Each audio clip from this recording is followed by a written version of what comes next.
Hey, what's up? This is your girl Diamond. I used to go live every Friday at 7 o'clock. I am the host of Marshall's Plate podcast.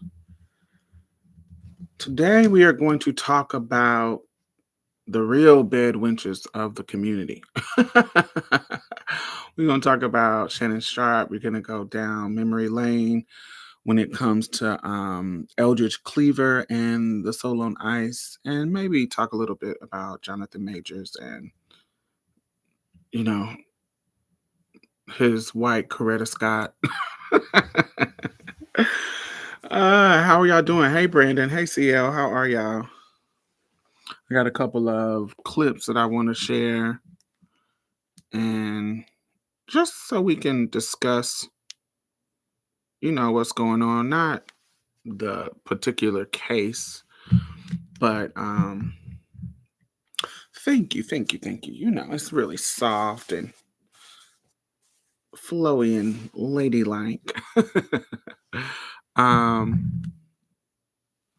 yes. How are y'all going? How are y'all doing? It's the beginning of the week. It's a Tuesday night. And I've had a really good day. Make sure as you come in, your thumbs up. And if you are returning, welcome back. Finally caught a live. I feel like I have to catch the replay for the past couple of lives. Yeah, you must be working. Hey Trishan. Hey Royal. You finally went to see Sinners yesterday. Good. Did you enjoy it? I've seen it twice. I might go again, but I might just do the bootleg version the third time. Hey, Kamali. How are you? Yes, I love it. I love it. There's been some really, really good conversations that we have sparked on lives in the past couple of days, but also just that I've seen about especially particularly the Latinx people were mad that there wasn't any representation, which is quite weird and fickle because when Ryan Coogler put so much emphasis and care in the Latinx inclusion in the second Black Panther, they were all praising him. Oh,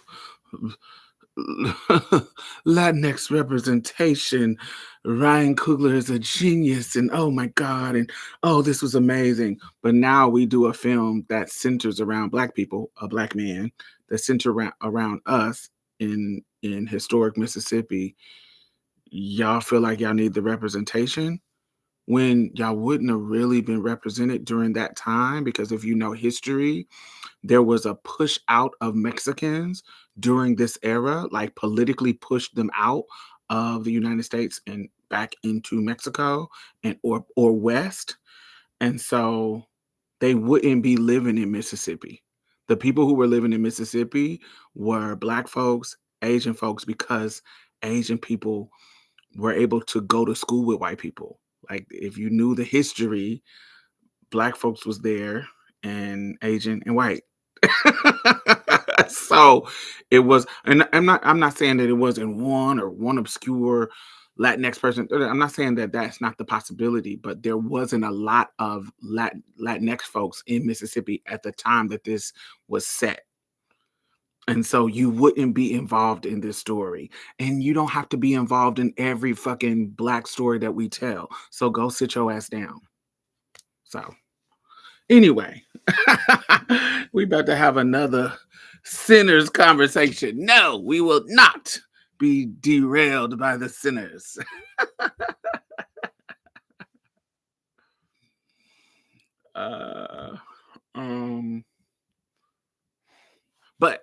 But I do talk about in the next episode, not the next episode because that's already been recorded, but the one we record every Monday. The not this Thursday episode, but the Thursday after that, I do a deep dive in Asian history during segregation after slavery. I do a little deep dive, and I want y'all to get into it. So be prepared for that, because honey, it's a lot of history with the Asians that we don't really talk about. We kind of let them slide into some shit. And so let's talk about we gotta talk about it. We gotta talk about it. It's gonna be historical spin and some feminist spin too. I got some feminist nuggets, historical nuggets to kind of that aligns with that, to kind of, hit y'all with. Y'all know how I do. Y'all know how I do. But yes, there's gonna be a um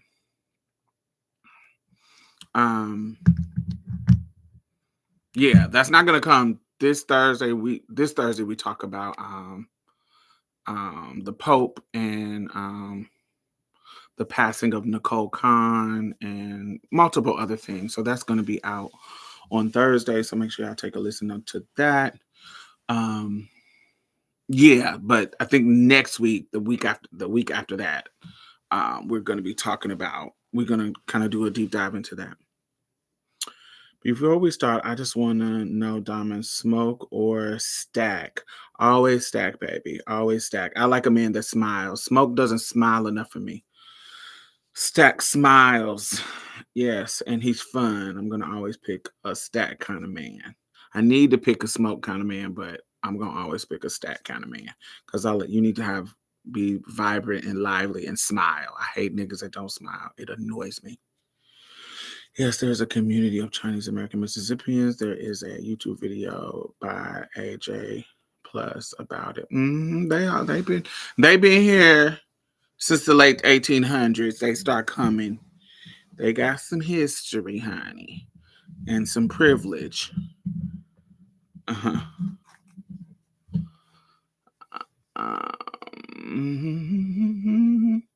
Do, do, do. But that's a good question. You derailing the sinners. I wouldn't pick smoke or stack. Who I would pick is the Asian husband, Bo Chow. That's the kind of husband I want. He's sitting running the store with her, hustling with her, living together with their children, and owning stores and running business together, not running off. I wouldn't want to be either one of these twins. For real. It would be Bo Chow, or no, it would be more Bo Chow. I was about to say cornbread, but no, cornbread. I would want Bo Chow.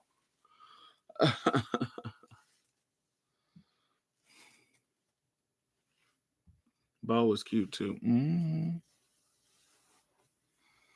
I am ready. What are you ready for? We already talked about sinners a million times. Y'all ass better go back. We is not giving sinners that much. Y'all, we done talked about it 3 times. Let me see. Did you ever watch Conclave? No, I ain't really into the Catholic theme shit unless it's some demons and exorcism. I want to see motherfuckers taking over and gore and kill. the whole just Catholic rigmarole, if I'm to be honest, it is just it. I think about the Catholic, like the Vatican and shit, the way I think about Queen Elizabeth, well, she's dead, Prince Charles, the whole royal family shit. Those are like antiquated systems and institutions that I want to see.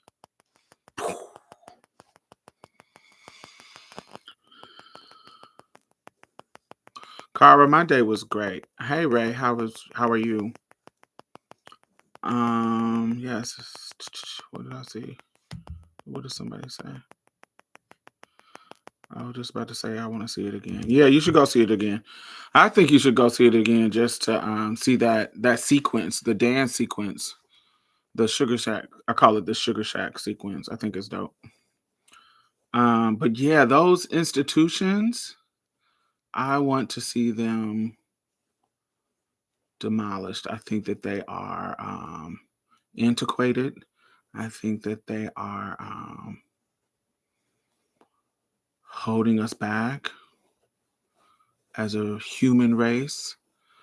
Um, I think they are relics. I think they are symbolism. I think that they are, of course, they have power, of course, but yeah. Hey, Marissa. All right, it's 10 minutes. Let's get started. So let's give some context to the conversation in case y'all have been under a rock.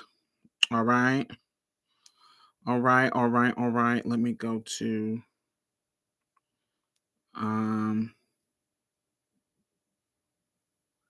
let me go to my inbox. All right. So y'all know Shannon Sharpe, right? Shannon Sharpe is the um ex-football player. He is a Hall of Fame tight end. Shannon Sharpe is currently he has a podcast that has become this like cultural phenomenon um called Club Shay Shay. He has a little, I don't know if it's another podcast or a little show that he does with Ocho Cinco, that they be going back and forth and saying weird shit.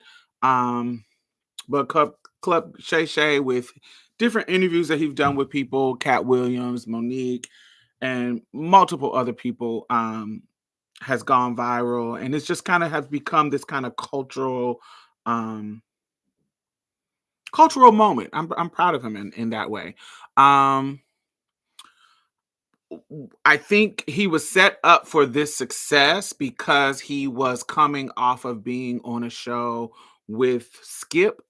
I am not a sports person, so do not, I cannot tell you what the name of the show is, but whatever show he was co-hosting with a white boy, with a white man, and there was some weird shit in how, from my understanding, and y'all correct me if y'all know, from my understanding, the white boy was kind of like trying to bully him or punk him in either negotiations or in how they were treating him on the show, kind of like little boying him. The way, this is just my interpretation of the peripheral um of the situation. I don't follow, listen, watch, blah blah blah.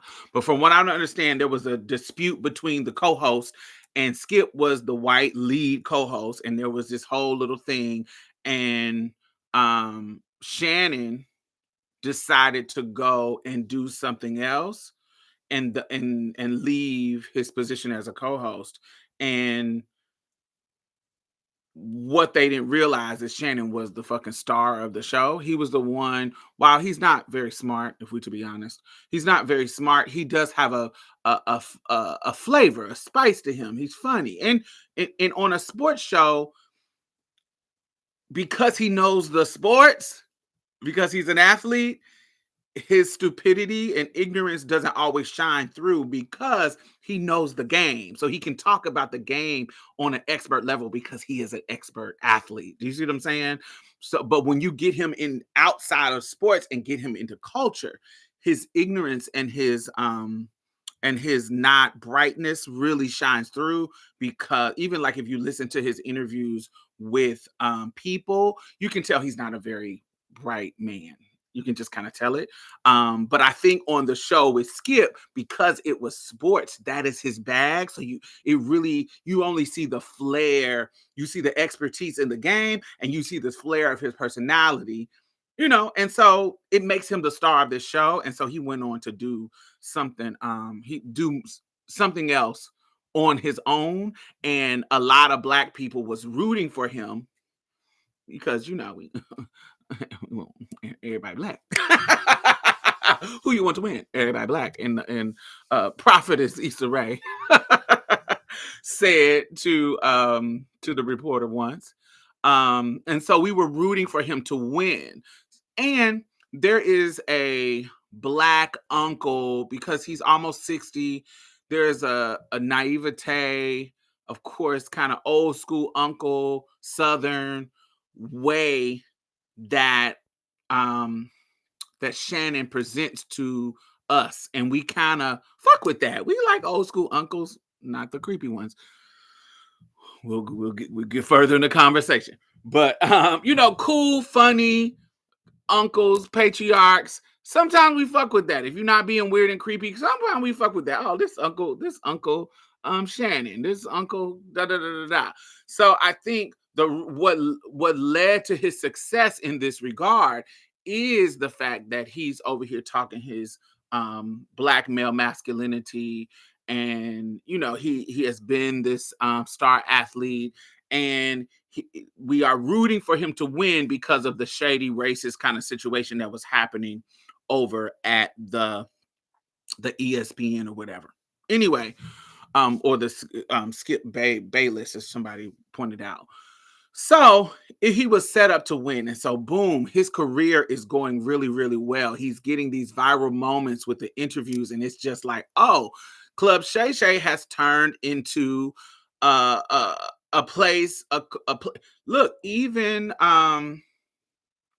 during the presidential election, it was such a powerful platform that Kamala Harris went on the show to be interviewed. That's how you know if the platform is important, when people like that know, if I need to talk to my people, boom, we need to come to here. We need to come to the Breakfast Club. Unfortunately, we need to come to this Sherry show, or just whatever the popular platforms are that bring that got the numbers. That's what we're gonna go to. So he has built this dynamic kind of career after leaving that show. Hold on, let me make it. Yeah. After leaving that show, right? So what's happening now is he is being sued. Shannon Sharpe is being sued for 50 million for allegedly sexually assaulting a young 19-year-old. I think they started when she was 19, and now she has turned 20.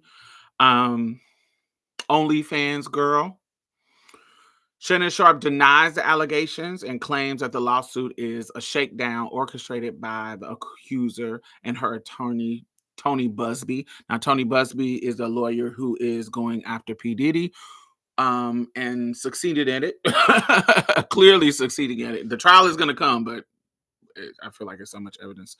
Um, went after recently Jay-Z, and Jay-Z was like, nigga, you got me fucked up. We gonna prove this wrong. I'm gonna fight this. You got me fucked up. And Jay-Z, and it was proven, she admitted that she was on some bullshit. So yeah. that's just kind of what happened. So he's this lawyer that he don't only just go after black men, he goes after multiple people. So that's his history. So it's silly to say that he just go after black dudes. But this is a card going, oh, they're just going after black dudes. If you know, this is a card that a lot of black powerful men play. If you remember back in 1991 when Mr. Coon himself, Clarence Thomas, when Anita Hill was sharing her experience with his inappropriate behavior, the first thing he said was, "This is a high-tech lynching of a black man," appealing to that the history of racism in our country, that a lot of creepy men who do things wrong, particularly black men who do things wrong, like to hide behind that. They will hide behind the racism of the country. Totally real, totally true. But they can a lot of times play that card to skirt accountability, because they know people who know that the racist system is true. We will stand behind them, or excuse some of their behavior, or give them grace, or whatever. And so a lot of them will play that card. Oh, this is a shakedown because I'm a black man. They will play that card because they know the pick-me's and other black men who don't who um who are invested in that kind of fictitious kinship that we have as black people, that we have to protect our black excellence. and not, you get what I'm saying? Because a lot of times we see them get held accountable and we was like, oh, R. Kelly and Bill Cosby, these were the creme de la creme of their time, and they're magical and genius and blah blah blah blah blah. Why y'all don't say that about Roman Polanski or Woody Allen and all these white people and da da da da da da da. Well, that can't be true, but that ain't got nothing to do with holding accountable for this nigga harming us. so so while yes, we want the white men to get harmed, we want them to get held accountable for their bad actions. Nigga, you right now, we might have a little bit more power to take you down. So we'll take it and then we'll go back to trying to take them down. But that doesn't just be it, you trying to say, well, what about them? It doesn't matter. Y'all all need to be held accountable. So, but anyway, they like to play that card. But yes, he's playing the card that Tony Bugsby is, and the girl is trying to take him down. The accuser is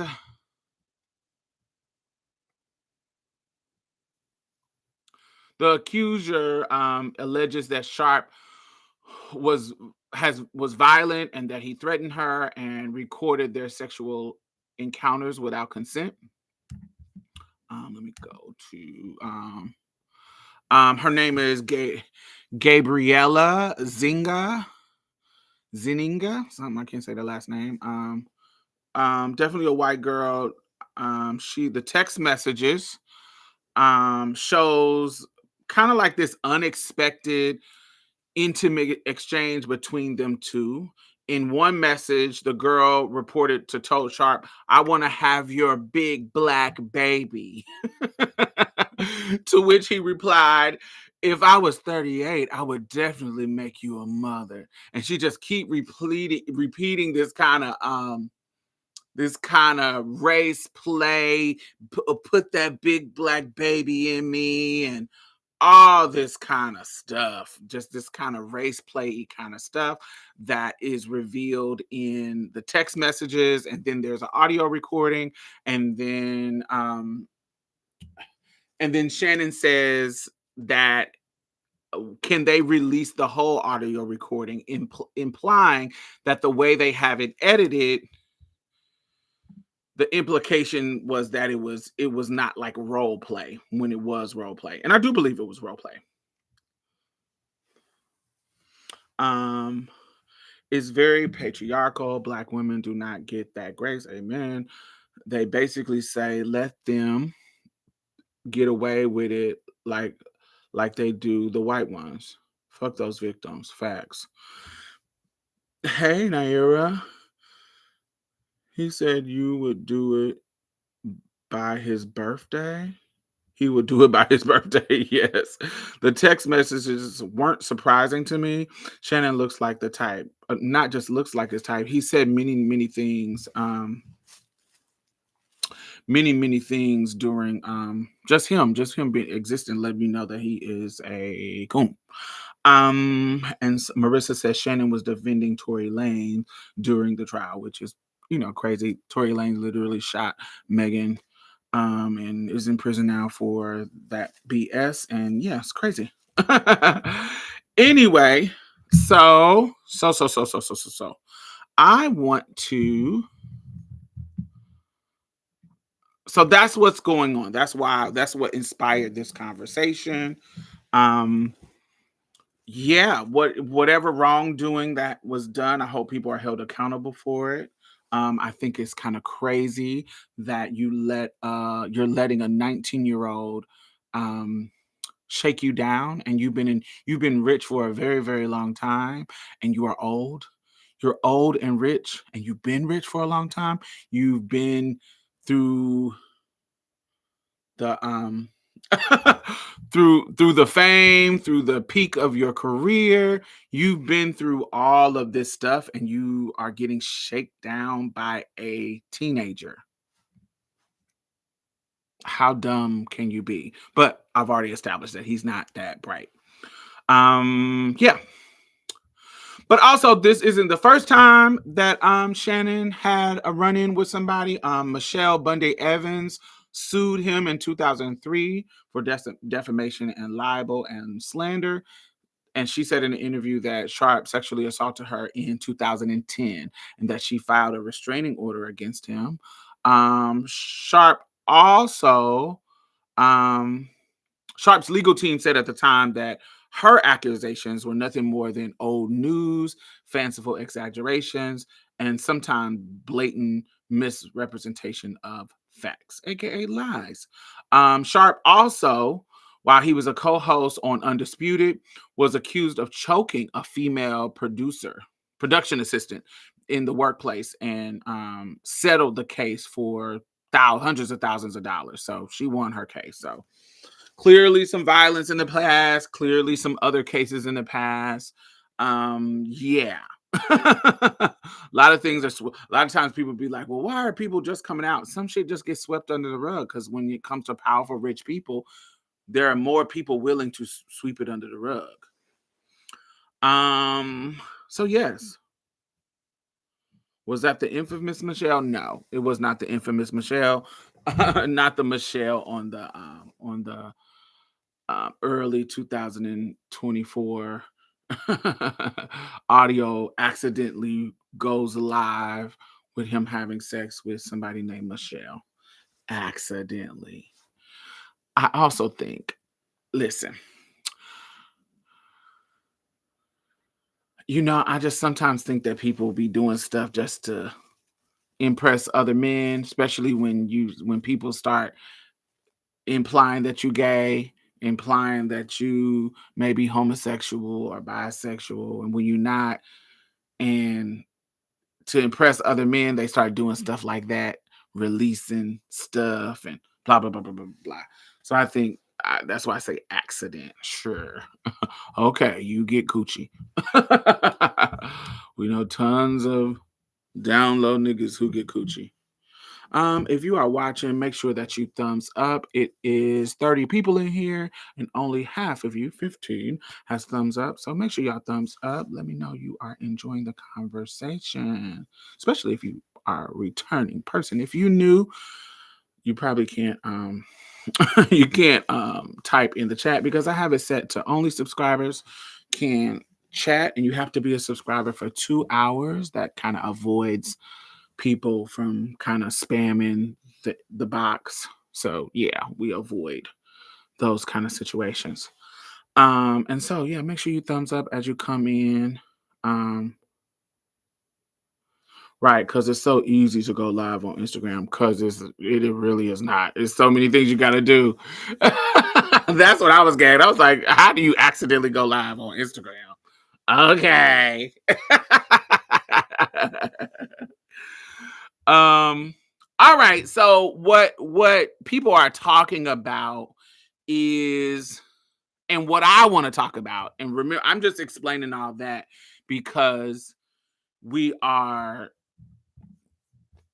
we this is just like a springboard of what I want to talk about.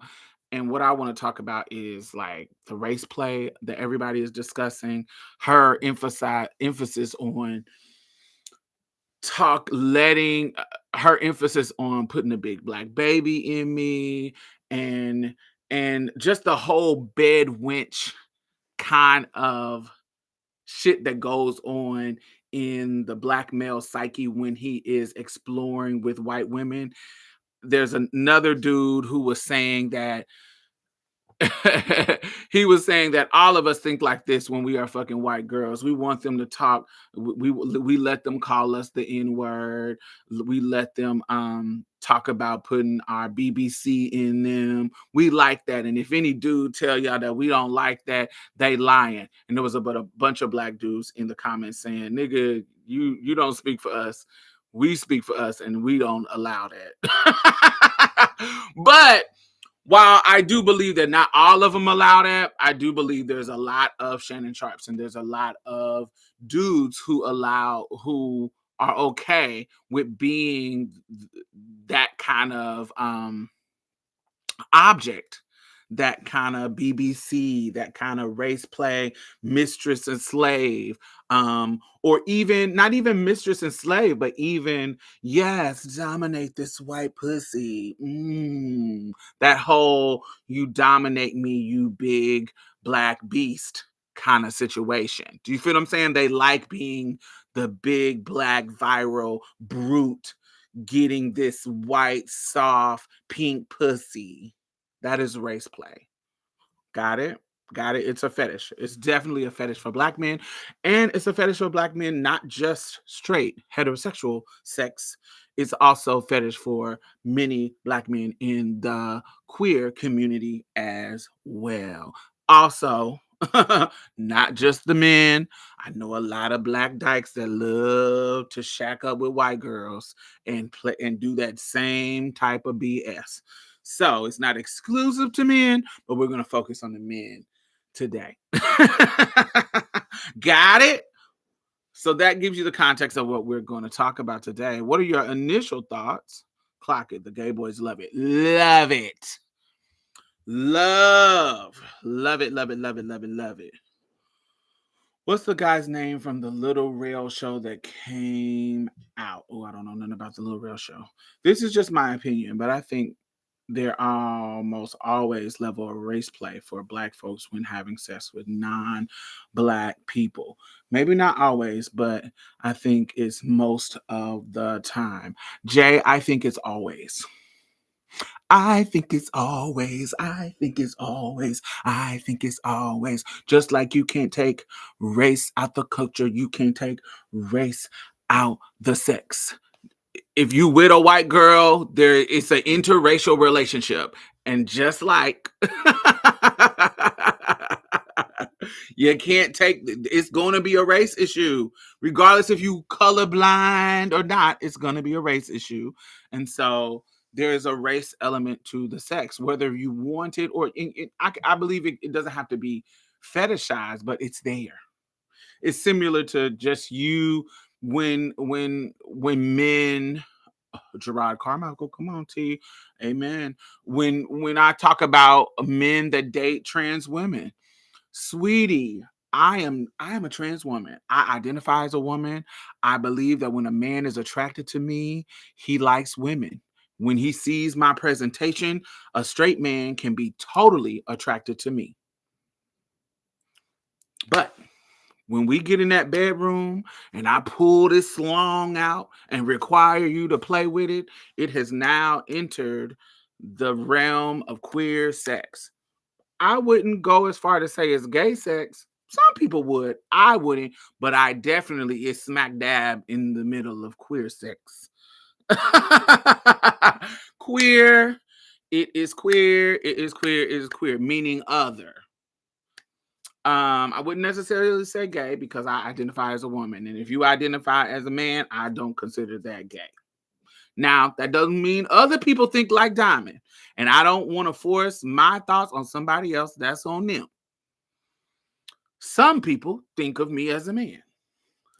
And if they're attracted to me, and they're a man, I think they gay. So it's a bunch of things. It's a bunch of things that are involved in that. And so that's what I feel about with the race. Nobody is colorblind. There is blackness in it. What if he doesn't engage with it? It's still there, baby. Ray, my piece is still dangling. When you clapping my cheeks from the back, them balls is hitting them balls. Them claps is clapping, baby. Regardless if you want to touch it, suck it, feel it, you don't engage with it, you're engaged with it because it's there. When you flip me over on my back, that thing is sitting right up. Even if you banging me, it's right there. I'm going to be stroking it. You can look down and see it. The engagement is the sight of it. The engagement is you knowing it's there. You knowing that the balls and dick is there. You knowing that it's there is the engaging with it. You don't just have to touch it and feel it. And remember, I'm not saying that it is gay. I'm saying that it is queer. So I'm not some I don't feel I'm delusional at all. I'm not some delusional person that think that this is just straight sex. I don't believe that. I'm not delusional in that way. I am a trans woman and I'm okay with being a trans woman. And when you engage with a trans woman, I think that you are having queer sex. You're not having gay sex, but you're having queer sex. I hope y'all get the nuance to that. I hope that makes sense. Um, but yes, I think just and I've dealt with men who don't want to engage with my penis, but they in the taboo of it being there is enough for it to get them rock hard and ready for the action. The pre-cum is stringing. Oh, come on. Nuance. Give it detail. You got to be there to know that the pre-cum be stringing. Soon as you get up on top, soon as I get to wearing you out, boom, boom, boom, squeezing them kegels on that dick, and you nut, and you got to get up off of me. That pre-cum done is on your chest and stomach, and it's doing like this from my stomach to yours. It's creating them strings. You gotta have to experience that. I'm giving y'all details. You got to have to experience that to know it. I know you felt that juicy pre-cum on your belly button because it's on mine. That's details of the sex that people might not know. And you can't ignore it. You can't ignore it. And that makes it sexy to some people that this is different. This is new. This is taboo. And that queerness of the experience is something that people like. And so I'm saying all of that. Even if I'm riding you and my thing is doing like this on my stomach while I'm wham, wham, wham, wham, and it's doing that, and I'm facing you and you see it dangling, you don't think that visual is a turn on? Yes. That dick rock hard about to bust seeing that thing moving around. Even if he ain't touching it. But they rarely don't not touch it. But even if he don't, they may touch it on the second or third time. But the first time, it just may not be. So it's so many things that you don't just have to touch it, but just the fact that it's there. And I think that about race play too, just the fact that it is there, just the fact that this is a white girl and that history of you not being able to have access to them doesn't take away from it. It doesn't take away from it. It doesn't go away just because you say, oh, I don't see color, bitch. You do see color. That's why you with her. So yes. Let's start. Let's go here. Let me make sure I'm not skipping nothing. Excuse me. So I want to define race play just for the sake of conversation. How do y'all define race play?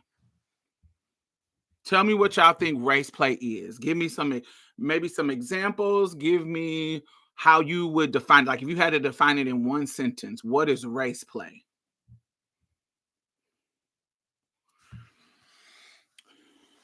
What do you think it is? What is it to you? And there's no right or wrong answer. I just want to see what range of mindset y'all have about what race play is. Race play.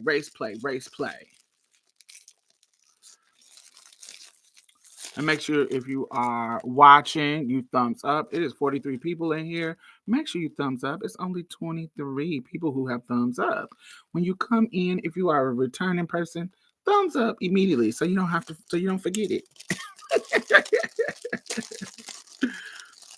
So what is race play to y'all? What is race play?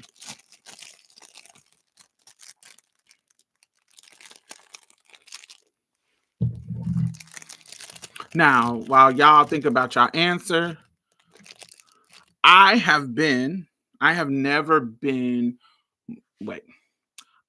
only been with one white person for fun, like for my own pleasure to mess around. I've only been with one white person for fun. Any other white experiences that I have been back in the day in my sex worker years, between 2000 and um, 4 and 2009. So my official, 2004 to 2009.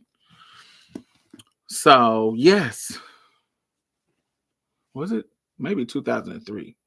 I don't know. I can't remember, but that's the years that I was a sex worker, and that's when I got more engaged with white men. Be careful with your language. Even censor, they kind of get witchy about it. So I don't want you to get blocked. I won't block you, but sometimes Facebook, not Facebook, YouTube will get spicy. um, but yes, anytime race is the focal point of the attraction, it starts before you even make it to the bedroom. No, I wasn't offended. I think that's a good answer. I just don't want you to get, I don't want them to, they monitor too. A zebra cake. It matches mine. Well, it would match. I would put some on the red, like boop, boop, boop, boop.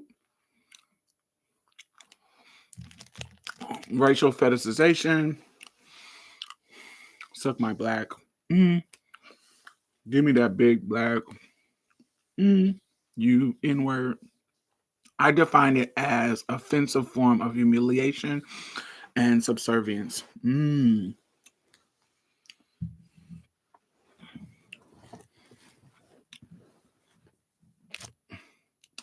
I remember working with a gay white man, and he had texts from black men saying how he couldn't wait to F his milky ass. It turned my stomach. Mm, mm, mm, mm.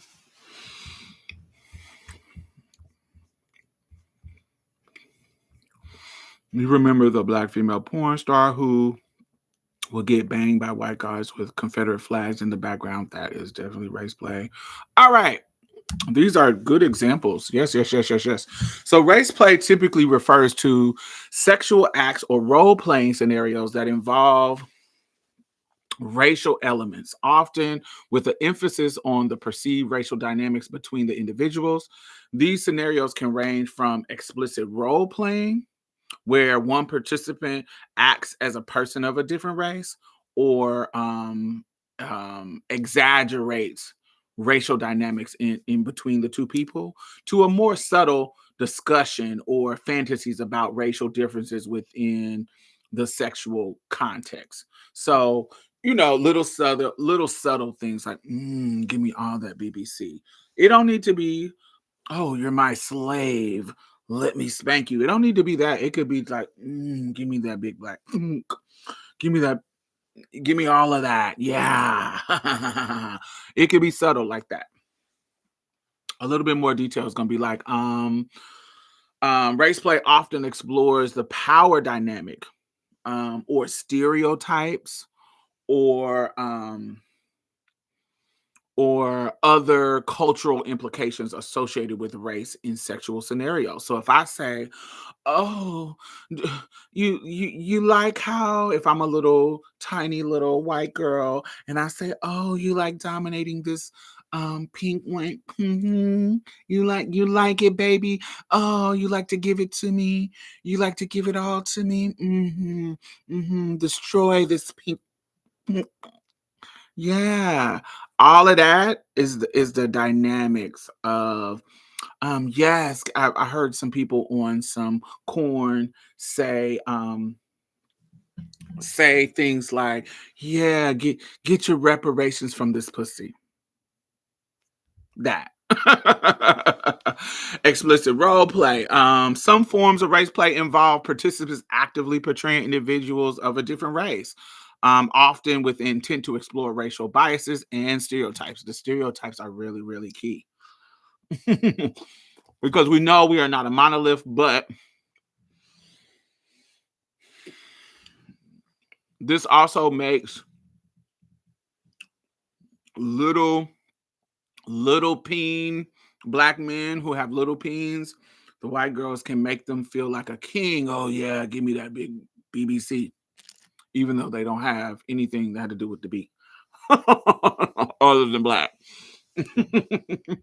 But just the fact that they're saying it is the role play and turning them on. Any kind of conversations or fantasies about racial differences. So if I'm sitting, um, if I'm sitting with in a threesome with a white husband and his wife in a kind of cuckold situation, I'm the black bull, and and we're sitting next to each other, and they are emphasizing the idea that my dingling is bigger than his, be based on me being black. Ooh, look at this BBC and this little thing. And you think this is going to satisfy me? The humiliation of her husband and him allowing her to get the pleasure from the BBC. This is all a part of the race play because it is about emphasizing the differences, the perceived differences of between the black penis and the white penis. But also flip it to the women's side. Another element that we see a lot is how over exaggerated the submissiveness of Asian women. They are fetishized in this way that makes Asian women seem way more subservient and not aggressive. They can be tied up, they can be submissive, they can be small and dainty little things that you can throw around like a little rag doll. And that submission and that soft femininity that is attributed to Asian women, that can come out in race play too. But also that can that's something, you know, me love you long time. That's something we attribute to Asian women, but also the high femness of a white woman also emphasizes that race play. Blonde, big tits, white woman. So that emphasizes those racial differences. But also when we see white men with black women, emphasizing her big buttocks. When we think about it harkens back to Sarah Barton and the exotification of, and she exploited it to her um to her benefit, but also to her downfall. Well, that's a whole other story. Josephine Baker. The exoticism of Josephine Baker when she went to Paris. You know, Sarah Barton, whose body and extremities and her vagina and buttocks and things were put on display in a museum for many, many, many, many, many years.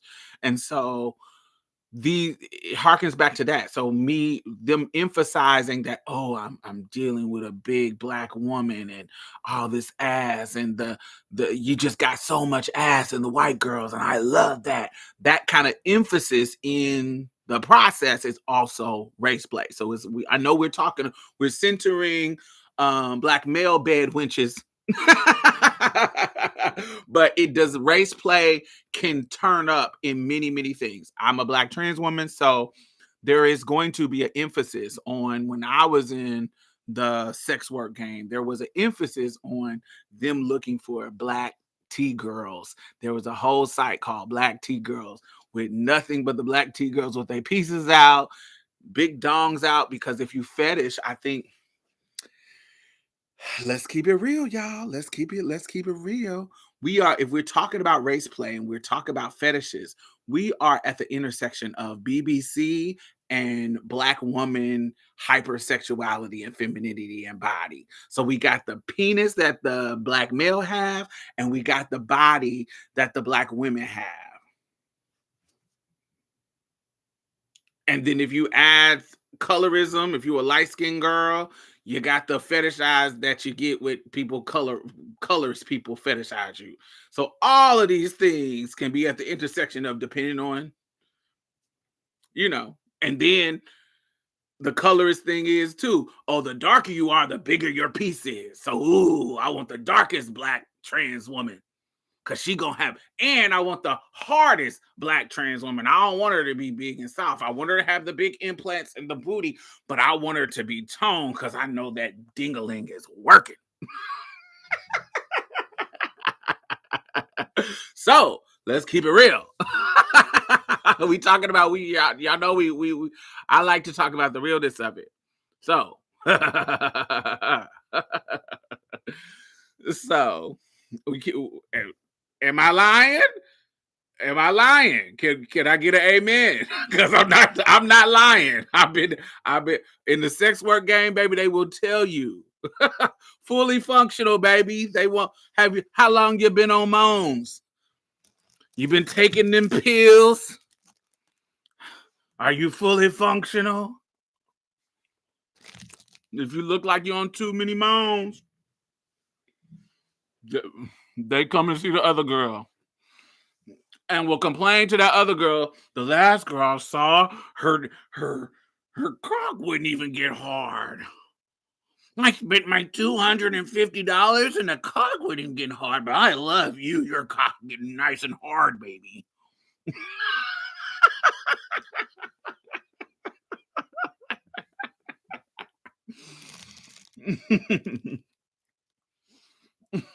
That's the truth. So, hey Java, because of the nature, and Tia,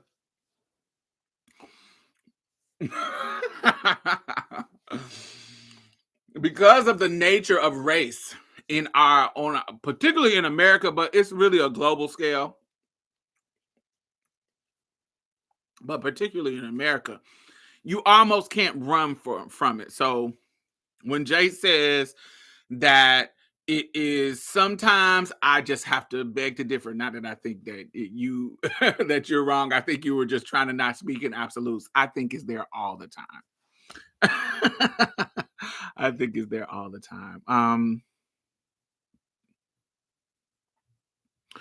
Race play can vary greatly depending on the individual perception, cultural background, and personal experience. All plays a part in how these race play situations kind of play out. It could be so many nuances.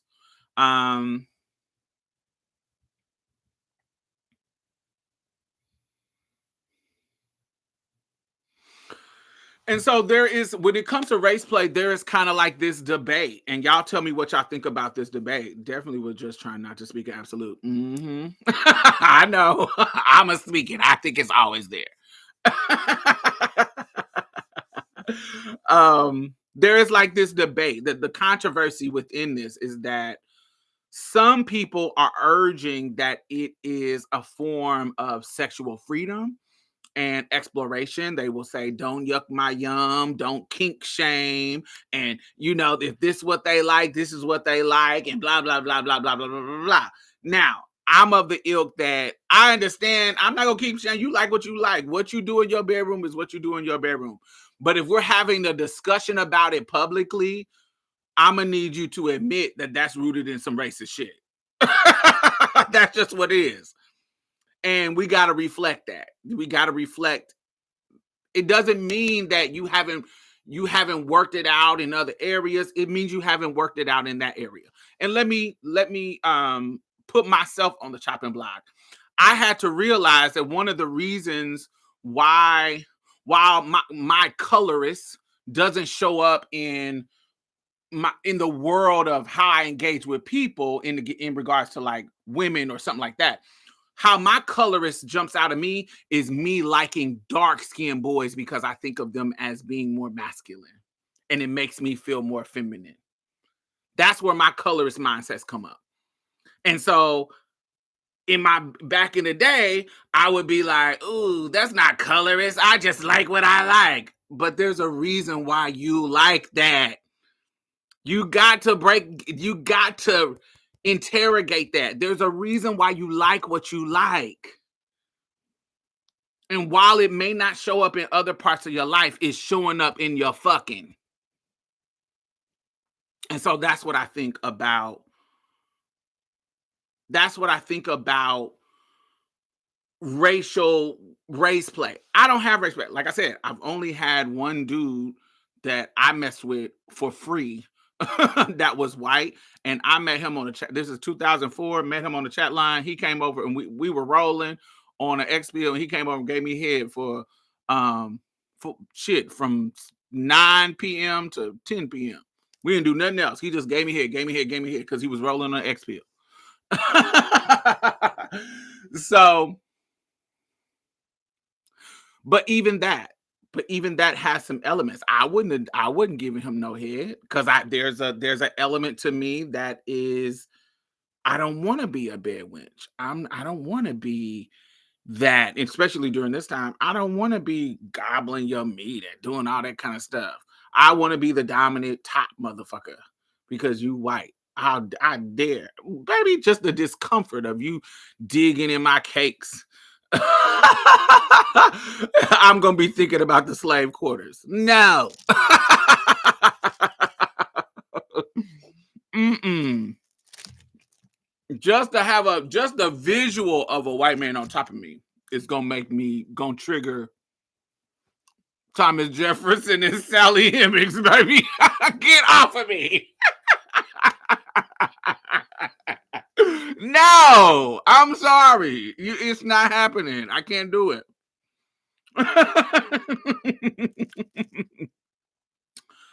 No. Mm-mm. So some people are saying that it's sexual freedom and exploration, while others view it as harmful and exploitative, especially when it reinforces the stereotype or perpetuate racism. Like you're giving them a pass for being racist. Exactly. You can be attractive, but I feel like in your white mind, you're thinking racist shit. Period. No. And you ain't gonna have me playing along with this bullshit.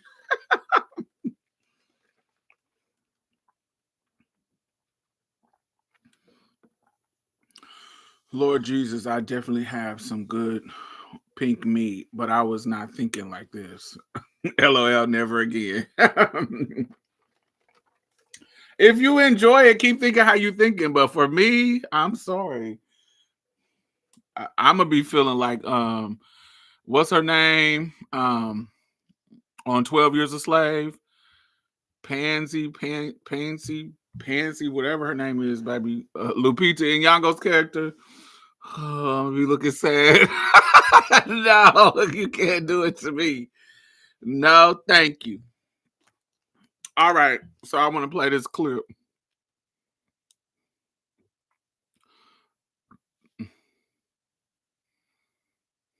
All right, here you go. My dog's barking in the background, but you know what I find very odd about these white dudes, and I don't even know if this is a white dude, I'm just assuming your race at this point, but what I find so interesting is that they always ask girls, you ever been with a black guy? You ever been with a black guy?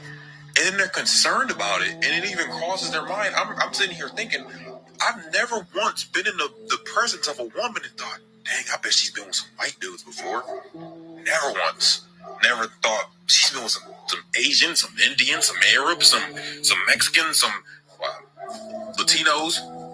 Never once have I ever thought, like, it's never even crossed my mind. And you know that some wild thoughts be crossing your mind, them intrusive thoughts, that's never even been an intrusive thought in my mind. Man, I bet she been with some white dudes. It's never even crossed my mind. Why is it that black meat stays on y'all's mind? You straight white dudes and whatever you are, why does black meat stay on your mind? That's really sus. That's really sus to me. It's like really strange. I don't know. Nor my dog barking in the background. All right. So he's talking about the white men who ask or who's questioning has the white girl who asked the white girl, has she ever been with a black dude? And so how he's speaking about it is almost black meat is into me. Yeah. It's almost like he is like, oh, why is my BBC on your mind? He's taking it to an ego place. To me, he's taking it like, oh, why are you thinking about my dick? That's suspect. That's da da da da da da da da. So my response to him was, your ego has centered your meat in the question. And I know it's easy to do because he's asking about your meat. But actually, it's not your meat that's the center of the question. The purity of the white girl is being assessed. Because white men in their community, when the white girl has slept with a black boy, it takes their status down as a pure white woman in the realm of desirability. Similar to how to black men, the body count takes a woman down a notch in their mind. Her fucking you as a black dude, because of race and stereotypes, she has been ruined. If the idea of you and your BBC has been in her, the idea is she is ruined and ravaged, and my little piece is not going to be able to satisfy her. So you are actually not the center. It's her purity. He's asking her that question because he wants to see if she is pure or not, if she has been ruined. Now, this is all misogyny, first of all, because that's not how a vagina works. A vagina can have 10-pound fucking babies and snap back to it being regular. It being regular, yes, the trope. Once you go black, you can't go back. And pussy can, honey, you go back to have this big old dick, it's gonna snatch back up to have a little dick. That's just what it is. So that's not how vaginas work. Thinking that, ooh, the pussy is ruined because she had this dick. Stupid. But that's how men think. They have she so ran through. Because she had 10 dudes, or she had this many dudes, ran through. So just like the body count, the reason why you ask girls or you pressed about body count is the same reason why he is pressed about how she messed with a black dude. Because not only have you defiled yourself with this BBC, but you have defiled yourself with this animal, with this brute, with this beast that I'm in competition with socially.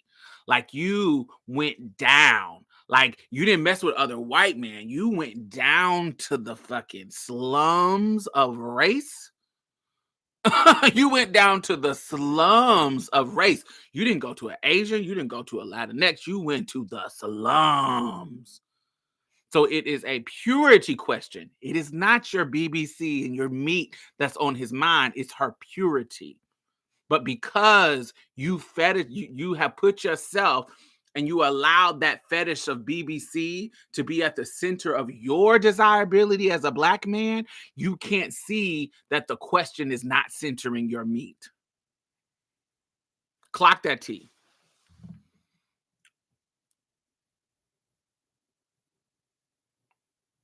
And this is another example of a black man who dates white girls, because he clearly dates white girls, because the one I just showed y'all clearly dates white girls. If he's getting the messages from the white girls that the white men are asking, did you be with a black dude? So clearly he dates white girls, because nobody who doesn't date white girls would know that. You feel what I'm saying? So here is another dude whose wife, this is his wife. Watch how oblivious he is to what this woman is telling him, because he is so indoctrinated and invested in him being the BBC king that he's not understanding that, sweetie, you not that nigga. You not that nigga that you think you not the prestigious as you think you are. You grew up as a white girl? Yes. and you get attention from black guys, yes, in my experience and all the other white girls that I know, we don't think that getting attention from black guys gives you a status of some sort. If you get attention from the white guys, you do have the status more than if you get attention from black guys. As a man, I'm going to have to respectfully disagree with that. Well, as a woman who gets attention, yes, and who grew up in a white culture more than a black culture, yes, I'm going to tell you that getting attention from black guys is not a badge of honor if you're white. Okay. And I'm white. You are white. Yes. All right. No, if a white girl gets attention from a white guy, that's more valuable in white culture than if she gets attention from a black guy. If she gets attention from a black guy, that doesn't make you a better anything. Like, that doesn't raise you in anybody's eyes. As a matter of fact, in some people's eyes, it does. As a matter of fact, it's a little bit of she's basically not good enough for the white, so she's good for the black guys. That's how it's looked at with white people. I see it the opposite way, but how you see it? I've been waiting this white woman telling you to your face. This white woman who lives in their culture is telling you to your face that it is not a badge of honor, fool. It is not a badge of honor. She's telling you, baby, it actually takes us down a notch. I came over here to the slums because I fucking love you. And I want the BBC because I like race playing over here. But it didn't make me look good over there. It actually takes me down a notch. And me and my white girls talk about this. So you as a man, you can disagree, but that's not the truth. Y'all always disagree about stupid shit about women. Because you're talking it from your ego got you so fucking gone and delusional that when somebody tells you their lived experience, you are denying it and gaslighting. She's telling you. It's crazy. I think he actually believes her, but doesn't want to. I think that he's a fool and goofy. The ego gonna fight to the death, ain't it? Till the death. Why would fucking black men be a badge of honor amongst folks who foster white supremacy? Can you type that one more time? Copy and paste. Why would fucking a black man be a badge of honor amongst folks who foster white supremacy? Why would it? If they think of you as less than a man, why would it be something that looks that the white man looks, oh my God, you black men like you? Ooh. Oh, really? Tyrone? Tyrone likes you? Jamal been banging that pussy? Oh my God, I gotta get up in that.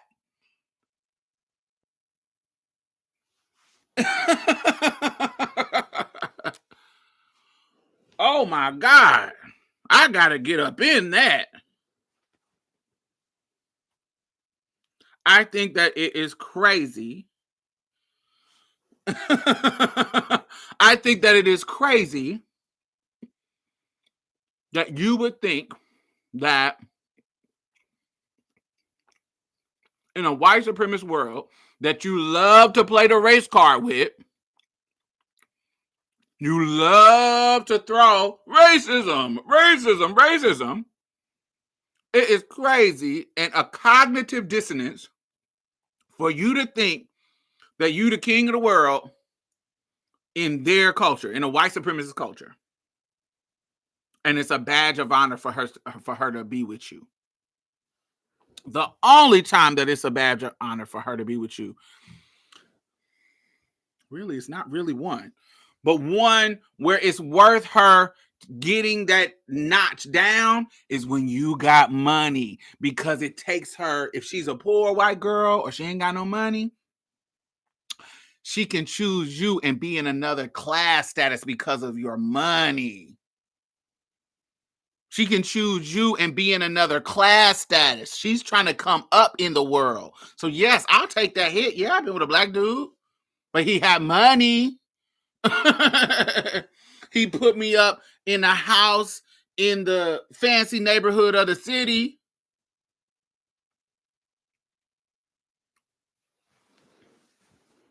He changes my, if I have a baby by him, Shannon, it'll change my status. So I don't mind that him putting that big black baby in me. I don't mind because it's going to change my status. Now, a white girl with status, that's the power. Now, this is the power of status.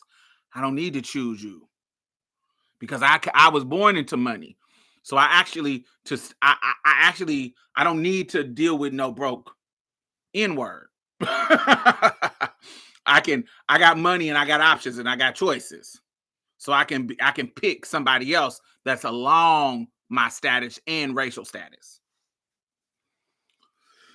He really is hopeless in his need to appeal to white people. It's odd to know some black people seek white approval no matter how delusional they have to be to do it. And even if they were thinking that, it's still because they think less of black men and they think a woman has to be extra kinky if she's messing with a wild N-word. He is either in denial because of his ego or he's simply stupid. Both. And that's when her broke family fake respect him. Boom. Oh, he's a token. Oh, he's rich. He's gonna change our life. Hey, son-in-law. Deshaun. Jamal, Tyrone, Leroy. Particularly if you're involved with a pro ball. Look at all these wags. Leroy is so old. Look at all these wags of NFL and NBA. The intention never seems good to me. I think it has something to do with his status also. These black men in close proximity to other white men, they get comfortable and start thinking they are on the same level. Absolutely, because proximity to white men. All right, let's talk about proximity to white men. Oh, yes. All right. And why these snow bunnies are the thing. Why these snow bunnies are the thing. The thing. Make sure if you're listening, thumbs up. It is 50 people in here and only about 37 people have thumbs up. So what's going on with y'all? The rest of y'all, what is that? 13 people? Y'all just listening. Are y'all cooking while y'all listening and then bring y'all ass back to the phone or to the back to the computer to thumbs up? Get out of that kitchen, you fat bitch, and bring your ass over here and thumbs up. Them snacks can wait. I'm making tacos. Yes, Chris. Right. Exactly.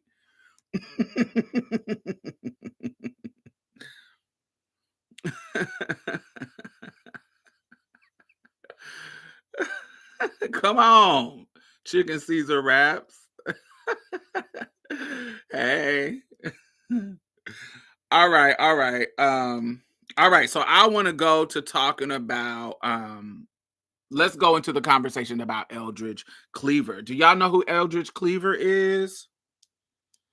Do y'all know who Eldridge Cleaver is, darling? Eldridge Cleaver is one of the classic Black Panthers. When you think of the Black Panther Party, he is one of those men that you see in the pictures.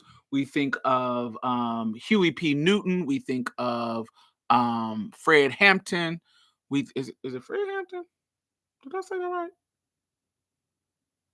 Yes, Fred Hampton. We think of Eldridge Cleaver. some of the women that we think about, I hate to not forget them. We think of Elaine Brown. We think of Kathleen Cleaver, which is Eldridge Cleaver's wife, which is ironic. She is the lightest motherfucking Black Panther that I've seen with blue eyes. She just got a fro. She's if you usually during Black History Month, you'll see this kind of clip of her talking about her afro and talk about the beauty of Black hair, but she looks like a damn white woman. I mean, which is on brand for Eldridge Cleaver. Kathleen Cleaver with her afro. This clip. This brother here, myself, all of us were born with our hair like this, and we just wear it like this because it's natural. Because the reason for it, you might say, is like a new awareness among Black people that their own natural appearance, physical appearance, is beautiful and it's pleasing to them. For so many years, we were told that only white people were beautiful. Only straight hair, light eyes, light skin was beautiful. And so Black women would try everything they could, straighten their hair, lighten their skin, to look as much like white women. Baby, you don't get more pro-Black than a light-skinned bitch with two Black parents. Baby, they gonna be able to preach to you about Blackness because we hate when y'all motherfuckers try to invalidate our Blackness just because we light-skinned. We can preach that shit to you, baby. Does she got locks now? I don't remember her having the last I don't know what she got now, but last time I seen her, she was she had a curly fro. It was curly. She hadn't picked it out. Oh yeah, she got locks now. Yeah, she got sister locks now. Last time I saw her, she was looking like that. Honey. Old white woman in the face. Right? Kathleen Cleaver. But here she go with her locks.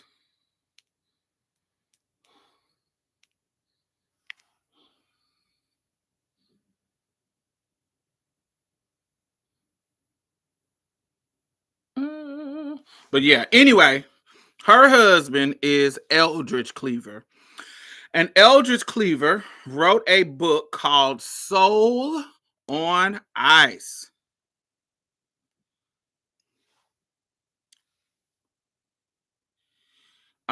He was a well-known leader of the Black Panther Party between the 60s and the 70s.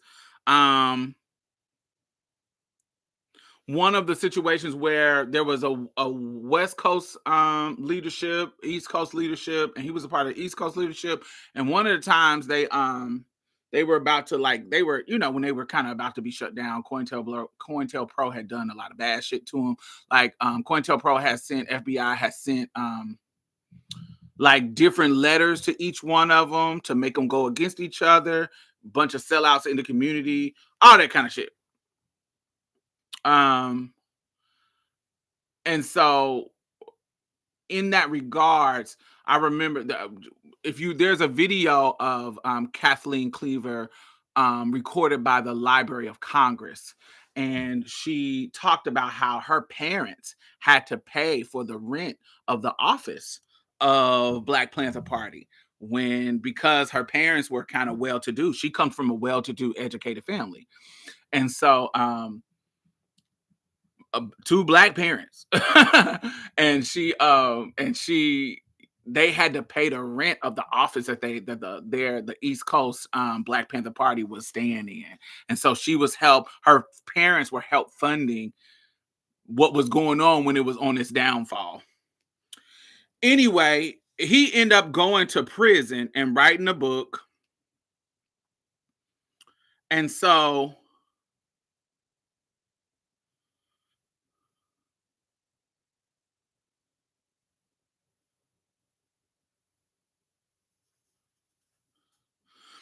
he talks about how there's a rejection of Black culture in a Black man, and how it's at this time. Remember the cultural context of the time. We're talking about 40s, 30s, 50s, 60s, all of this era. So we're talking about segregation going into desegregation. All right. And so they're talking about the natural, I don't want to say natural, but the inherent assimilation that you have to do into white culture just through desegregation. All right. So Cleaver lays out 3 different perspectives on interracial sex, the so-called crossing the sexual color line. First, he declared his rage at how Black men are indoctrinated into preferring whiteness to Blackness. He understands his lust for white women to be part of the historical context he grew up in. Next, he explains how he sought to resist this desire with violent attitudes and actions. Lastly, he presents the possibility of interracial sexual relationships to become romantic relationships. In this case, miscegenation can be a form of resistance in that it presents a hope for an anti-racist future, a sort of interracial utopia where relationships between Black and whites are free from both external and internal cultural stigma. And so this is him believing that having babies will create a world that we want to see. And this goes along with the fetishization Black men have with mixed babies. Not all of them, but some of them. Desiring whiteness. In the beginning of Soul of Ice, Cleaver recounts an instance in prison where he had a photo of a white pinup girl on his wall of his cell, and a guard tore it down, telling Cleaver that he would only be allowed to keep a picture of a Black woman up. On the subject of pinup girl, he writes, the disturbing part about the whole incident was the terrible feeling of guilt that came over me as I realized that I had chosen the picture of a white girl over the available pictures of Black girls. He goes on to ask himself, was it true? Did I really prefer white girls over Black girls as somebody who was pro-Black? And he concluded, yes, I did. Once Cleaver recounted the story for his readers, he proceeded to analyze the historical and social reasons for this desire for white women. He quoted another inmate to suggest that his opinion tells the story of many Black men. He says, another inmate says, all our lives we've had the white woman dangled before our eyes like a carrot on a stick before a donkey. Look, but don't touch. He goes on to connect this insight to the indoctrination into the white race beauty standard. Next, he discusses the case of Emmett Till. Emmett Till was a 14-year-old Black boy who was viciously murdered for allegedly flirting with a white woman. His murder was an act of racial violence against the idea that a Black man could desire a white woman, and further the threat that he would defile her purity through miscegenation. Go back to what I just said, right?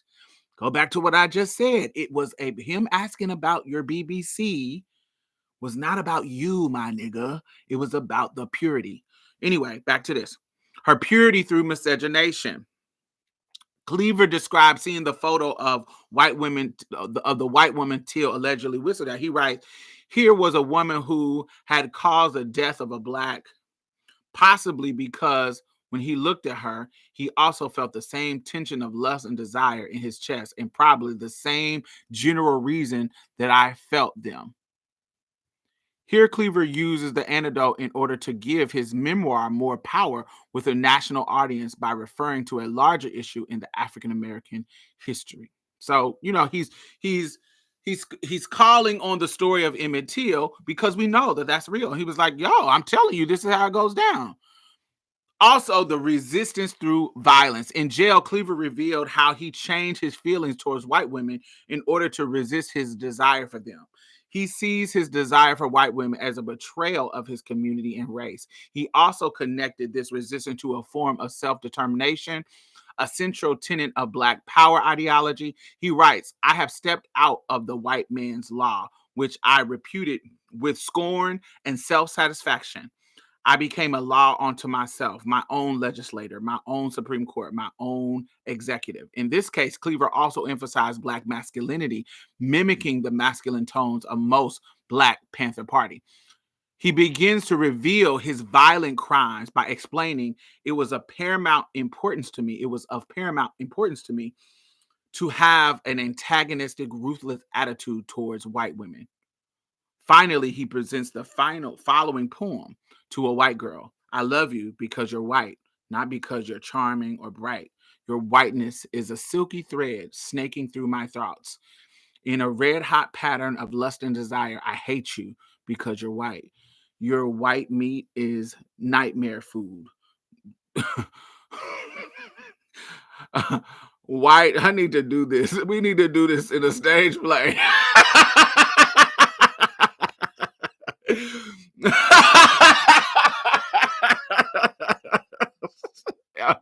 On a Tyler Perry stage play, baby. Wait.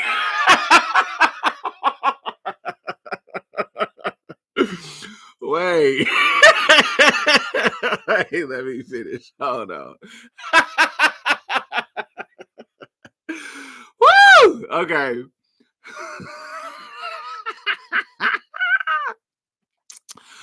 Your white meat is a nightmare food. White is the skin of evil. You're my Moby Dick, white witch, symbol of the rope and the hanging tree, of the burning cross, loving you, thus and hating you so. My heart is torn in two, crucified. Baby! These niggas going through it. That is so funny to me.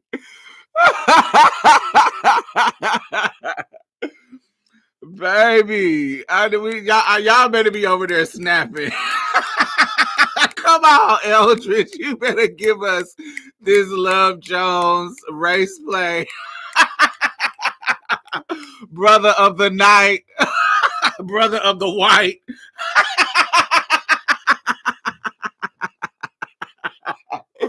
Oh my God, they was going through it. I'm sorry to laugh. This is horrible. This is horrible. Racism is a disease, baby. It is a condition that makes you bereft of intelligence, bereft of logic. Racism is a fool. Okay. Following this poem, Cleaver admittance of rape, however, rape as a political act. Now, this is where it gets weird, creepy, and scary. This is where he takes it to it's already weird, creepy, and weird. But this is where he takes it to the scary because he admits to raping people as a political act. It was important to consider how Cleaver benefits from presenting his heinous crimes in this way. In Race, Sexuality, and Political Struggle, reading Social Ice, Jared Sexton suggests this is a troubling line of reasoning. It pursues an absolute untenable alibi for rape. Cleaver seems to use his discussion of rape to further his ideology point rather than to repent for his actions. Cleaver writes, rape was an insurrectionary act. It was the most satisfying to me because I was very resentful over the historical fact of how the white man has used the black woman. I felt I was getting revenge. In a way, Cleaver began to see raping white women as a way to violently attack white supremacy and power. He asserts a difference between sex and rape in order to make his desire a meaningful act of resistance rather than a betrayal of his community. It is no longer that he desires white over black, it's that he is using rape to gain liberation. That is scary and shady. And because I have read the book, in the book, he further, so that is creepy and scary. And this is what I'm talking about. And while I know the toxicity of white women, this is why I can't always just be on their side when they are accused of stuff, because I know because they are a man, they can be harmful. Do you see what I'm saying? So I'm not just going to automatically believe him because he's black, and I'm not going to automatically believe her because she's white, because I know them bitches be lying too. So they can be toxic. So I'm never going to be on nobody's side automatically. But anyway, because I read the book, In the book, he goes into detail where he says he started practicing raping black women in order to get better at it so that he can rape white women as this revolutionary act. Y'all clock that too? I practiced raping black girls because nobody cared about black girls. We talking about the 40s, 50s, 60s. Nobody cared about them. Because they were right, they were doing it too. The white men were doing it too. Clock that T.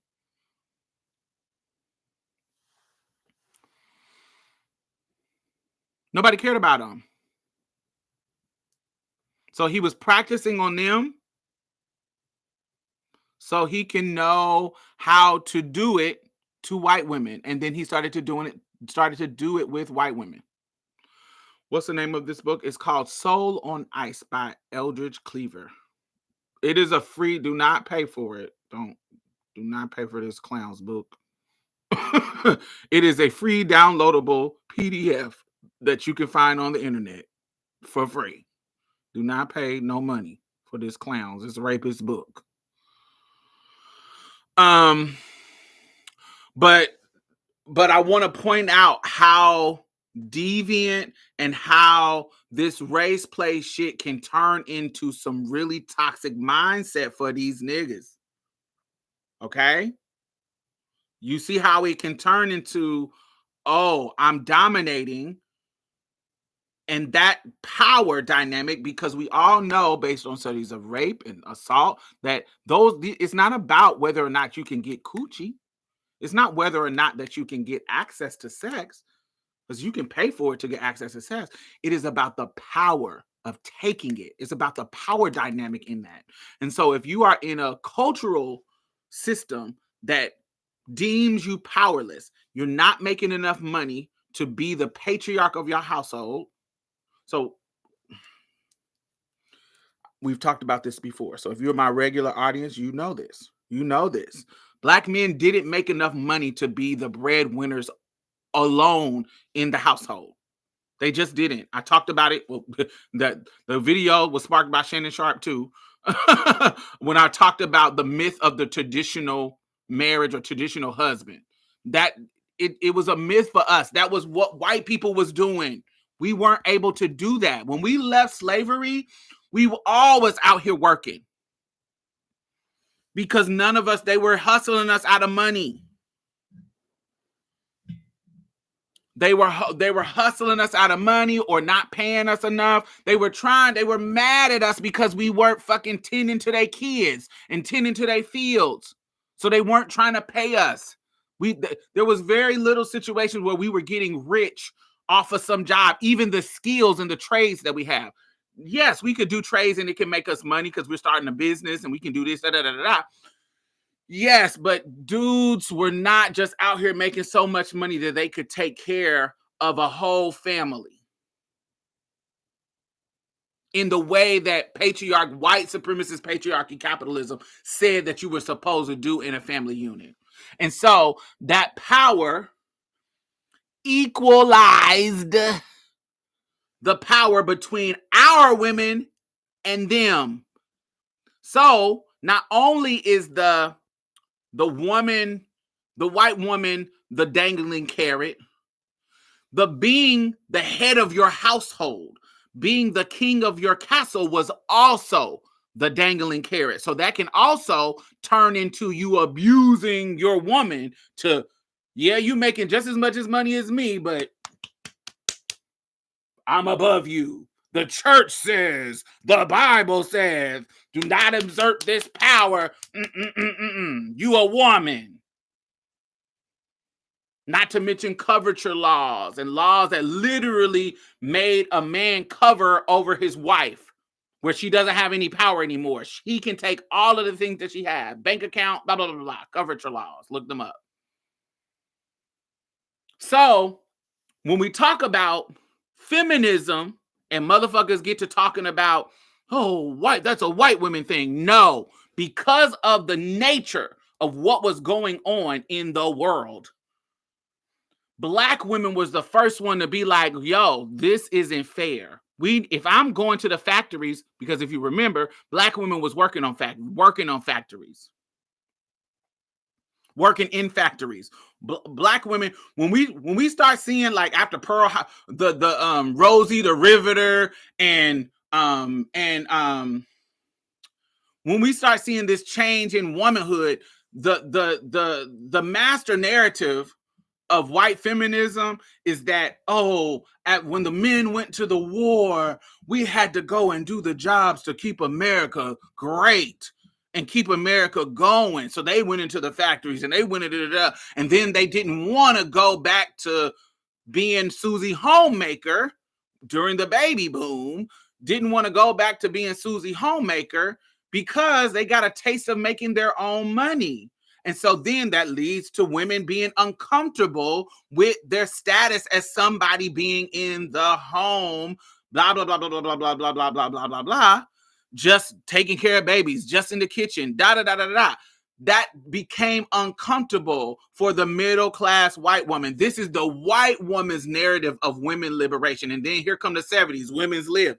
But that is not the Black woman's narrative. Black women have been calling the gender inequality out for decades before white women felt the need to change, because they were right next to the white men, living in the lap of luxury in their houses, in these beautiful things, because their men was making enough money. Not all of them, but their men, because there was a class system where there was poor whites too, but there was a class thing that they were being taken care of. And it wasn't until the Betty Friedan's that we start to hear the master narrative about white feminism. But Black women like Ida B. Wells, Frances Harper, they were already talking about Black feminist shit. Where, we making the same amount of money, we doing the same amount of same job as these Black men, and y'all paying us less. This doesn't make sense. This is shady. Books. So I want to go back to because I need to give a because we're talking now, I'm talking about the feminist side of it, the Black feminist side of it. What was also going on during this time for the activists and the legislators and the Black people who were in this area of time, the efforts of Africa. I'm gonna read this part. This is from Sex, Love, and Race by Sex, Love, and Race: Crossing Boundaries in North American History, by edited by Martha Holds. This is a bunch of essays. So this is an essay called "The Reform of Rape Law and the Problem with White Men." And so it is talking about how white women were trying to change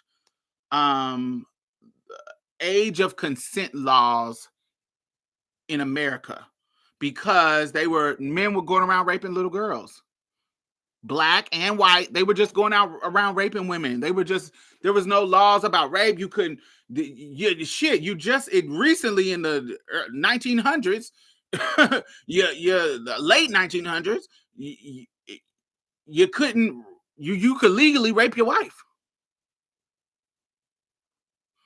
So anyway, these laws, they were trying to change them, and there was like organizers, white organizers that were coming, white women organizers coming up, trying to change the laws around the age of consent, because white men and their sexual deviance. But Black women were already doing that. So the efforts of African-American activists and legislators set the precedent for white women's sex reforms initiatives. In the 1890s, Black women criticized white men's sexual behavior. Unlike white women, they focused consistently on white men's aggression against all women. At the height of the age of consent debates, Ida B. Wells, classic Black journalist. Look up Ida B. Wells. Icon. Ida B. Wells. Ida B. Wells directed the public spotlight at white men's sexual crimes, publicizing the names of those who had raped Black women and girls. White men, she argued, were not so desirous of punishing rapists as they pretend to be. In 1905, the Baptist activist Nanny Burroughs offered an incisive assessment of Black silence surrounding white men and rape. Public silence, not Black silence, public silence surrounding white men and rape. She says, why is it that we do not hear of the white men of the United States committing outrageous crimes against white or Black women? White men in the United States were the first to begin the business of raping women. They have outraged more women of both races than Negroes will ever do. To publish such crimes perpetuated by them upon their own women would deprive their women of the protection of which the white delights to boast about, which he wants his wife to feel secure in. Let the thousand of white women whose mouths are shut right now have the pride to speak. So she's talking about how silent they are about it. Y'all love, because at this time they are purporting that Black men are these brutes. This is during the film, when the film of Birth of a Nation. This is about to create. This is why Birth of a Nation was depicting this rapist Black man. Of course, it was a white man dressed up as a Black man, painted with blackface. It was propaganda, anti-Black propaganda, to make Black men seem like this brute. And it's not saying that they weren't doing it, but y'all niggas was doing it way more than them. And us and white women has experienced this. At least the Black man is scared to do it to a white woman. Not saying that he wouldn't, but in this time, he's not. We haven't desegregated, and it's really scary. Niggas is getting hung for shit like this, so they at least staying away from y'all. They raping us, but at least there's a fear of consequences that protects these white women. But you white boys is doing it to all of us, white women and us. And so what this started to bring into play is white women who was trying to make laws to protect women when it comes to age of consent. What is the age that you can actually consent, and blah, blah, blah, blah, blah, blah. When Black people became citizens, now this law is going to protect them. And so the white man was like, well, y'all trying to make these laws, and it's going to start protecting the niggas.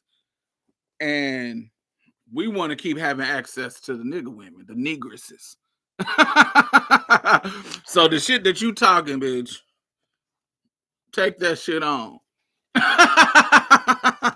So I wanted to share that with y'all. This book is called Sex, Love, and Race: Crossing Boundaries in North American History by Martha Holds. And so I think that is an example of how race can make people do ridiculous things, because it was deterring the racism in the white women and how they were in a position to even help Black girls.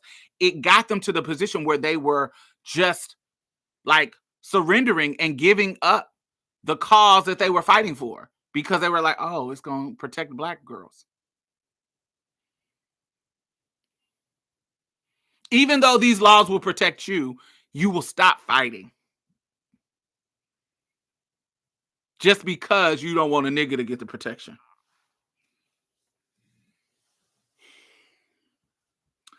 This is why white girls and Black dudes, they create this weird Voltron. That's why when I see them clashing, I just sit back and laugh at the scenario. I sit back and laugh at the situation.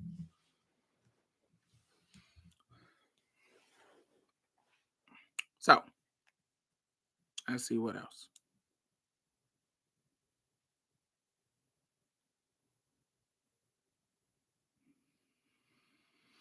So, go back to Eldridge Cleaver. Resistance through romance. Finally, Cleaver presents a third analysis on interracial sex.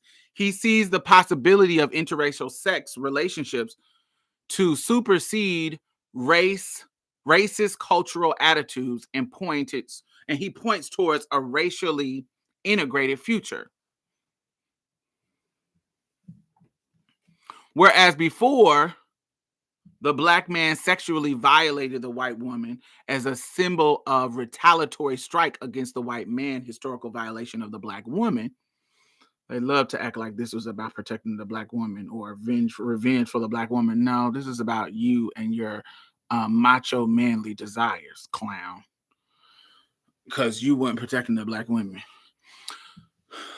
The no even patriarchal proximity to war. Now the black man and the white woman find themselves mutually attracted to one another. After he done raped all of these people, he wants unity. Ain't that fucking weird? This section comes from Cleaver's personal experience falling in love with Beverly Axelrod, a white woman. He presented the concept of color blindness, racially just future in this utopia misogynistic. Miscegenation is not miscegenation. It is faultless and pure heterosexual love and not bestiality. Cleaver does not feel self-loathing at his desire for Axelrod. Axelrod reminds me of the big fat wrestler from the 80s and 90s. Axelrod. So I'm thinking of Eldridge Cleaver doing it to that big wrestler as a woman. Cleaver does not feel self-loathing at his desire for Axelrod because their relationship is built on more than just sexual desire or resistance to white supremacy. Their love is tied to the political statement that the relationship makes. He writes that still fetishizing the relationship, thinking that is this beacon of hope. Get the hell out of here. It's just not in the harmful, rapey situation. It's still being fucking weird.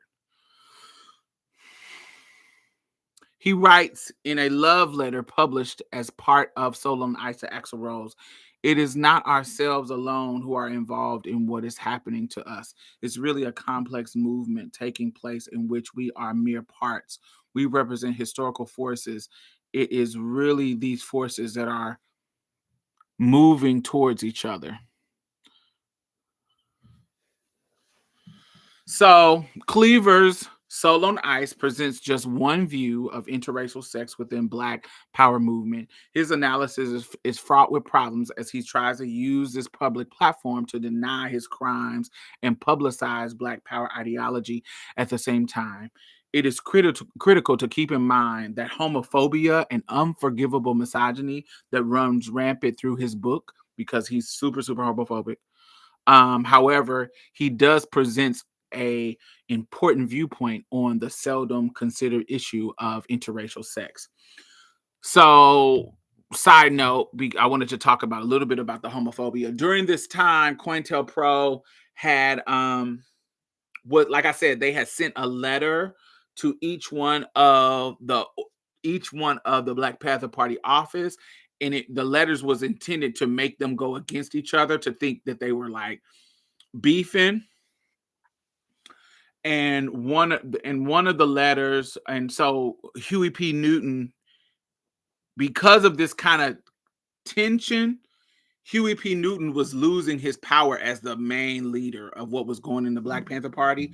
And during this time, one of the things that there was a letter that Huey P. Newton wrote to the LGBT people in the movement, affirming them, saying like, this is not the time for us to be petty and against queer people. He didn't use queer, he was talking about gay people, homosexual people.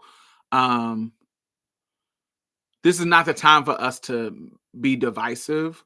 We actually can come together and be apart because we know y'all exist and we think that y'all are powerful in your own right. And it's just this beautiful letter I'm gonna say love letter, but it's just an affirming letter saying y'all are a part of our community too because y'all black. Even though y'all gay, that's cool. That we ain't got time to be fighting, being petty over that dumb shit. We all black. So if they come for us, they coming for you if you gay, straight, blah, blah, blah, blah, blah, blah. So he was appealing to them in that way. And this was one of the things that set him apart from some of the other homophobic leaders like Eldridge Cleaver. So I wanted to have that conversation because we are seeing these uptick in black men doing stupid stuff. Even when I put Jonathan Majors in this because we see him have this moment, this racialized moment with this white girl. And in this moment, based on what we know now that we've just talked about in this whole 2 hours, we see how some of these niggas think about white girls, and we see how some of these niggas think about how they take their status up. We see in the video, in the recording that Jonathan Major, that we heard, this is another element about the Jonathan Major situation, him going on this redemptive tour and Jan Van Zandt and NAACP and all these people kissing his ass and giving him awards. Like literally the text message and recordings prove that he did harm the girl. So making it seem like he didn't do anything, like he's not an abuser, is not what's up for debate. But because this is happening to a white girl and we know how we are about race, we're letting him go on this fucking redemption tour now, of all people. Y'all know, well, I love Jonathan Majors, but after this, I'm not a fan of his anymore because I wanted him to be, I wanted him to be innocent because I love him. But because of the text messages, because of the audio, because of everything that has come out before and after his acquittal, like that he's confirmed, it ain't no, he's confirming it.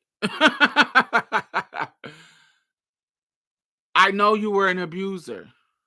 And then you say you want her to be like Coretta Scott King and Michelle Obama.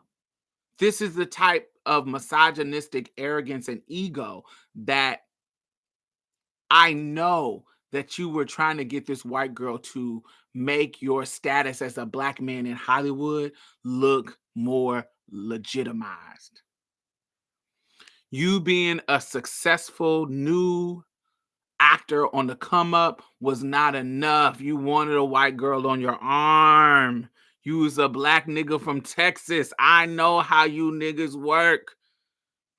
Unlike the 80% of all of the other black dudes in America, y'all was at 60% in Texas.